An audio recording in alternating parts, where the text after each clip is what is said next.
کہ کیا غائبانہ نماز جنازہ کا کوئی تصور ہمارے ہاں موجود ہے کہ میت جس میں سامنے موجود نہ ہو، میت سامنے موجود نہیں، تو کیا اس کی نماز جنازہ پڑھی جا سکتی؟ کیونکہ ہم بہت سے ٹی وی کے اوپر بھی دیکھتے ہیں، بہت سارے چیزوں کے اندر یہ بات آتی ہے کہ ہم دیکھتے ہیں وہ جیسے آپ نے دیکھا ہوگا ایک زمانے میں جو ایک صاحب اسامہ بن لادن تھے، جب وہ ان کو مارا گیا تھا تو لوگوں نے ان کی غائبانہ نماز جنازہ پڑھی تھی۔ اچھا یہ جو غائبانہ چیز ہے نا، یہ صرف نماز جنازہ کے حوالے سے چیز نہیں، بلکہ اور بھی جو غائبانہ چیزیں ہیں اس کے اندر بھی والا مسئلہ ایک آتا ہے۔ مثلا غائبانہ سلام کا جواب دینا۔ ایک آدمی ہے، وہ خود سامنے موجود نہیں ہے اور اس نے آپ سے کہا یا آپ تک پیغام پہنچایا کہ وہ فلاں صاحب نے آپ کو سلام کہلوایا، تو کیا ہم پر واجب ہے کہ اس کا سلام کا جواب ان تک پہنچائیں یا اسی وقت جواب دیں؟ تو اس کا جواب ہے کہ نہیں، غائبانہ سلام کا جواب دینا واجب نہیں۔ اسی طریقے سے مثلا جو آدمی سامنے نہیں ہے لیکن وہ واٹس ایپ پہ آپ کو سلام لکھ رہا ہے، وہ ای میل پہ آپ کو سلام لکھ رہا ہے، وہ خط میں آپ کو سلام لکھ کے بھجوا رہا ہے، تو کیا اس کا واجب ہے؟ تو زیادہ تر فقہا یہ فرماتے ہیں کہ اس کا بھی سلام کا جواب دینا واجب نہیں ہے۔ البتہ فقہا میں ایک اختلاف ہے، لیکن آغا سیستانی بھی اس کے قائل ہیں اور دیگر اور علماء کی ایک بڑی تعداد ہے، چند ایک نے البتہ اس سے اختلاف کیے۔ لیکن غائبانہ جو سامنے موجود نہ ہو، جس طرح سے مثلا ٹی وی اناؤنسر کوئی آ کر سلام کرتی ہے، آپ وہ لوگوں کے سامنے نہیں، بس وہ تو ایک ریکارڈنگ ہے یا خبرنامہ وغیرہ پڑھا جا رہا ہے، اس کے اندر سلام، اس کا بھی جواب دینا اس لحاظ سے واجب نہیں۔ تو اسی طرح سے میت اگر سامنے موجود نہ ہو تو کیا اس کی نماز جنازہ پڑھی جا سکتی ہے یا نہیں؟ تو اچھا دیکھیے، ہمارے جو اہل سنت برادران ہیں ان میں شافعی اور حنبلی فقہ کے اندر جائز ہے۔ حنبلی فقہ سعودی عرب کے اندر فالو کی جاتی ہے، وہاں پر غائبانہ نماز جنازہ ہوتی ہیں، شافعی فقہ والے بھی غائبانہ نماز جنازہ پڑھتے ہیں۔ لیکن جو فقہ حنفی اور فقہ مالکی، پاکستان میں فقہ حنفی بہت زیادہ ہے، یہاں حنفی علماء غائبانہ نماز جنازہ کو جائز نہیں سمجھتے، اور وہی بات کہتے ہیں جو کہ شیعہ فقہا یہ بات کہتے ہیں۔ شیعہ فقہا تو تمام کے تمام بالکل متفق ہیں کہ غائبانہ نماز جنازہ جو ہے وہ جائز نہیں، تمام شیعہ فقہا اس بات پہ متفق۔ آیت اللہ سیستانی بھی فرماتے ہیں کہ نماز میت کی شرائط میں سے ہے کہ میت حاضر ہو، اور غائبانہ نماز جنازہ صحیح نہیں ہے خواہ میت اسی شہر میں کیوں نہ موجود ہو، یعنی میت اسی شہر میں موجود ہے لیکن پھر بھی غائبانہ، بلکہ اتنی دور بھی میت نہیں ہونی چاہیے۔ مثلا میت کسی جگہ پر میت رکھی ہوئی ہے اور ہم اس سے بہت دور 15-20 فٹ کے فاصلے پر کھڑے ہو کر وہاں پہ نماز جنازہ پڑھ رہے ہیں، تو یہ بھی صحیح نہیں، بلکہ مستحبات کے اندر سے ہے کہ اس کے جسم کے کپڑا اور وہ جو ہے جو نماز پڑھ رہا ہے وہ بھی اس کے گہوارے وغیرہ سے اتنے بہت قریب ہو کے اس سے نماز پڑھی، تو اتنی دور بھی نہ ہو، سوائے اس کے کہ دور ہونا نماز جماعت کی وجہ سے ہو، یعنی نماز جماعت پڑھ رہا ہے تو آخری صفوں میں مثلا ایک آدمی کھڑا ہوا ہے تو وہ تو جنازے سے بہت دور ہو گیا، تو وہ کہے گا کہ میرے لیے تو غائبانہ ہو گئی، مجھے تو میت بھی نظر نہیں آ رہی، لیکن کیونکہ وہ جماعت کی صفوں کی وجہ سے بہت دور ہوا ہے، اس وجہ سے اس کے اندر کوئی اشکال نہیں۔ تو بہرحال یہ ایک چیز اس کے اندر دماغ میں رہے۔ اچھا، اب مسئلہ یہ ہے کہ اختلاف کی وجہ کیا ہے، یعنی یہ کہاں سے یہ بات دماغ میں آئی کہ غائبانہ نماز جنازہ نہیں ہو سکتی،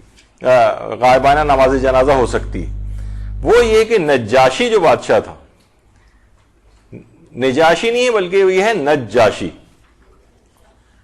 تشدید کے ساتھ، حبشہ کا وہ بادشاہ کہ جب حضرت جعفر طیار اور مسلمان جو ہے وہ حبشہ ہجرت کر کے گئے تھے تو نجاشی نے ان کو پناہ دی تھی، اور بڑا ہی دلچسپ وہاں کے پورا ایک واقعہ ہے، اس پہ علماء نے بڑے بڑے جو درس بھی دیے ہیں، اور بڑا تاریخ کا ایک انتہائی اہم ترین واقعہ تھا ہجرت حبشہ۔ تو روایت میں یہ ہے کہ جب حبشہ کے بادشاہ نجاشی کا انتقال ہوا تو پیغمبر نے اس کی غائبانہ نماز جنازہ پڑھی تھی۔ یہاں پہ بھی دیکھیے وہی روایت آ گئی کہ جس کی وجہ سے یہ دماغ میں لوگوں کی چیز آئی۔ البتہ اس بات سے قطع نظر یہ واقعہ تاریخ میں تواتر کے ساتھ ہے کہ نجاشی بادشاہ کی نماز جنازہ پیغمبر اسلام نے غائبانہ طور پر پڑھی تھی، لیکن اس کی تفصیل ابھی آگے چل کر ہم بیان کریں گے۔ اچھا، اب اس بات کو، اس روایت کو شیخ صدوق نے خصال جو ان کی کتاب ہے اس کی دوسری جلد میں بات لکھی ہے، یعنی یہ پورا کہ نجاشی کی نماز جنازہ رسول اللہ نے پڑھی۔ البتہ اس روایت کی سند ضعیف ہے، اور بعض راوی تو اس کے اندر ضعیف ہیں اور بعض مجہول الحال ہیں، یعنی ان کا حال پتہ ہی نہیں کہ صحیح تھے غلط تھے، کچھ حال آیا ہی نہیں۔ تو اس لحاظ سے فقہی مسئلہ اس روایت سے نہیں بن سکتا کہ غائبانہ نماز جنازہ کی اجازت ملے، کیونکہ سند کے اعتبار سے یہ روایت ضعیف ہے نجاشی والی۔ اچھا، اب لیکن اس سے سند سے قطع نظر، بہرحال تاریخ کے اندر تقریباً اس بات میں تواتر پایا جاتا ہے۔ تاریخ میں حدیث کے علم کے اعتبار سے تو یہ بات ثابت نہیں ہے، لیکن تاریخ میں بہت کثرت کے ساتھ یہ بات نقل ہوئی۔ ہمارے ایک عالم ہے مرزا محمد تقی عاملی، جن کی کتاب ہے مصباح الہدی فی شرح عروۃ الوثقی، اس کی 6 جلد میں انہوں نے یہ بات بیان فرمائی ہے کہ پیغمبر اسلام نے نجاشی کی غائبانہ نماز جنازہ نہیں پڑھی تھی، غائبانہ نماز جنازہ نہیں پڑھی تھی، بلکہ فقط دعا کی تھی، دعا۔ اچھا، اور عربی میں یہ چیز بہت عربوں میں بھی رائج ہے کہ صلاۃ کا لفظ جو ہے یہ نماز کے لیے تو ہوتا ہی ہے لیکن دعا کے لیے بھی استعمال ہوتا ہے۔ تو اس سے یہ لوگوں کو ہوا کہ ایک پیغمبر نے شاید غائبانہ نماز جنازہ پڑھی تھی، جبکہ پیغمبر نے فقط دعا کی تھی، دعا کی تھی۔ تو اس لحاظ سے نجاشی کے متعلق جو یہ بات ہے کہ فقط دعا کی تھی، نماز جنازہ نہیں پڑھی تھی۔ دیکھیے، نجاشی کا جو انتقال ہے وہ 9 ہجری میں ہوا تھا، اور پیغمبر اسلام ختمی مرتبت صلی اللہ علیہ وآلہ وسلم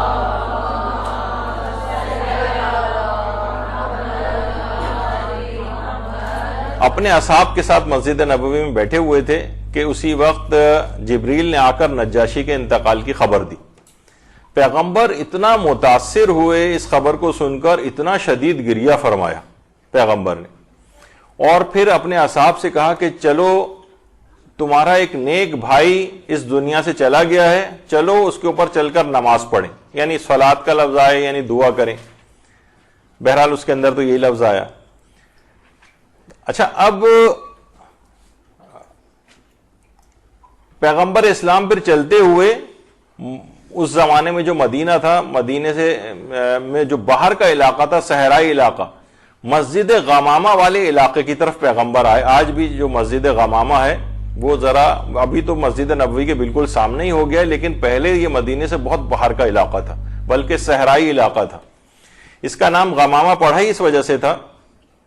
کہ پیغمبر اسلام یہاں پر عید کی نماز پڑھانے کے لیے تشریف لائے تھے، اور جس وقت تشریف لائے تھے اس وقت آسمان بادلوں سے ڈھکا ہوا تھا۔ تو اس جگہ پر نماز عید پڑھی تھی پیغمبر نے، اور بادل آئے ہوئے تھے، بادلوں کو عربی میں غمامہ کہتے ہیں، تو اس وجہ سے اس مسجد کا نام مسجد غمامہ بعد میں پڑ گیا اس جگہ پر۔ تو پیغمبر نے یہاں آ کر نماز عید کی امامت فرمائی تھی۔ اچھا، پیغمبر جس وقت یہاں پر آئے تو قدرت الہی سے پست اور بلند ہوئی زمین، اور اس کے بعد مسطح اور مساوی ہو گئی، اور یہاں تک کہ پیغمبر اسلام کے سامنے نجاشی کا جنازہ آ گیا۔ اچھا، اب پیغمبر اسلام کے سامنے کیونکہ جنازہ آ گیا تو پیغمبر اسلام نے وہاں پر نجاشی کی نماز جنازہ پڑھائی، اور 7 تکبیرات کے ساتھ پڑھائی، اور جیسی پیغمبر نے نماز جنازہ ختم کی، جنازہ نجاشی کا غائب ہو گیا۔ اچھا، شیخ طوسی نے بھی یہ بات لکھی ہے کہ یہاں پر صلاۃ سے مراد دعا کرنا ہے، ایکچوئل نماز مراد نہیں۔ اچھا دیکھیے، جو نجاشی بادشاہ تھا کہ جس وقت حضرت جعفر طیار وہاں پر پہنچے تھے، اور بڑا زبردست قسم کا ایک گفت و شنید اور آرگومنٹ اور سوال و جواب جو ہے بادشاہ کے ساتھ ہوئے تھے،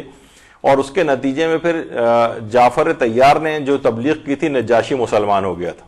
جعفر طیار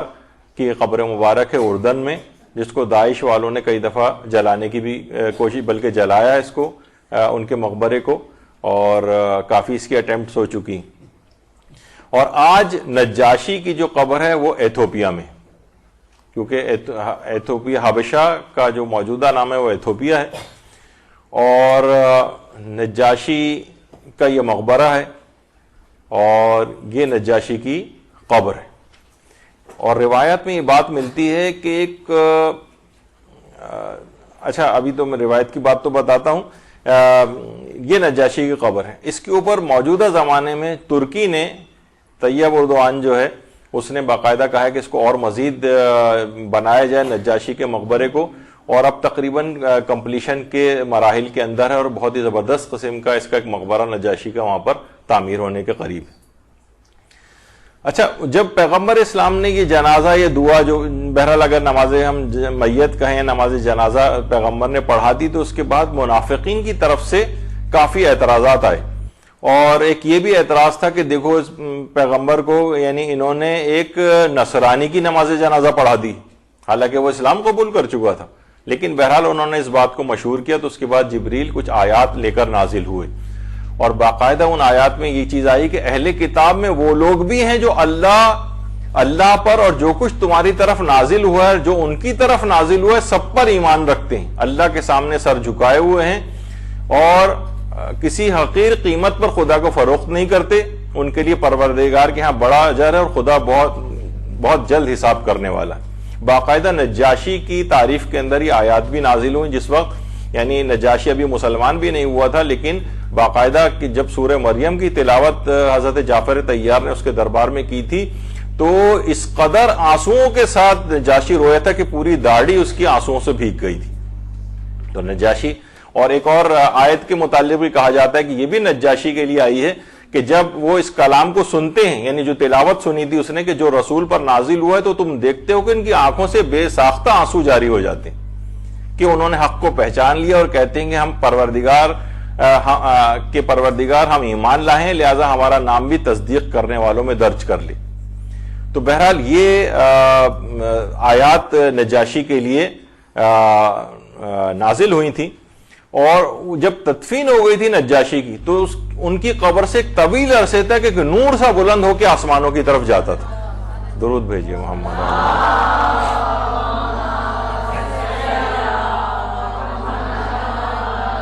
اور باقاعدہ البدایہ والنہایہ جو ہمارے اہل سنت کی کتاب ہے، اس کے علاوہ بہار الانوار ہے، اس کی بھی 6 جلد کے اندر یہ بات ہے کہ ان کی قبر سے ایک نور سا بلند ہوتا ہوا آسمانوں کی طرف جاتا تھا۔ اچھا، اس میں ایک دوسرا نقطہ نگاہ بھی ہے، وہ یہ ہے کہ ٹھیک ہے کہ یہ ایک تو نقطہ نگاہ یہ ہو گیا جو بھی آپ نے سنا کہ یہ نماز نہیں تھی بلکہ دعا کی گئی تھی، تو غائبانہ نماز جنازہ کا تصور نہیں۔ دوسرا نقطہ نگاہ یہ ہے کہ یہ یا تو رسول اللہ کی خصوصیت تھی، یعنی پیغمبر اسلام کے لحاظ سے خصوصیت تھی، وہ جو ابھی ہم ذکر کریں گے، یا یہ نجاشی کے اعتبار سے خصوصیت تھی۔ جیسے وہ کہا جاتا ہے نا کہ بہت سے اصحاب کے اندر کچھ خصوصیات ایسی تھیں کہ ذرا ان کا کیس الگ ہو گیا تھا، جیسے خزیمہ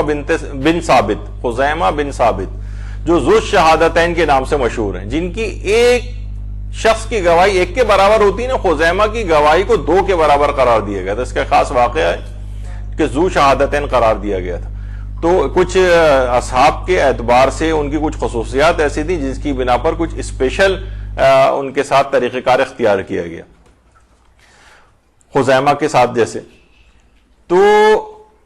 علماء یہ فرماتے ہیں کہ یہ نجاشی کے ساتھ ہی فقط ہوا، کیونکہ پیغمبر اسلام کے پاس تو مختلف شہروں اور علاقوں میں جو دیگر اصحاب تھے ان کی اموات کی اور شہادتوں کی خبریں بھی آتی تھیں، لیکن پیغمبر نے کبھی ان کی نماز جنازہ نہیں پڑھی۔ مثلا حضرت جعفر طیار، یہ ان کی قبر مبارک ہے، یہ جب جنگ موتا میں شہید ہوئے ہیں جعفر طیار، تو ان کی شہادت کی خبر بھی جو ہے پیغمبر کے پاس آئی تھی، لیکن پیغمبر نے ان کی نماز جنازہ نہیں پڑھی تھی۔ اسی طریقے سے زید ابن حارثہ، یہ بھی جنگ موتا میں شہید ہوئے تھے۔ زید بن حارثہ، زید تو وہ ہیں جن کا نام قرآن میں آیا ہے،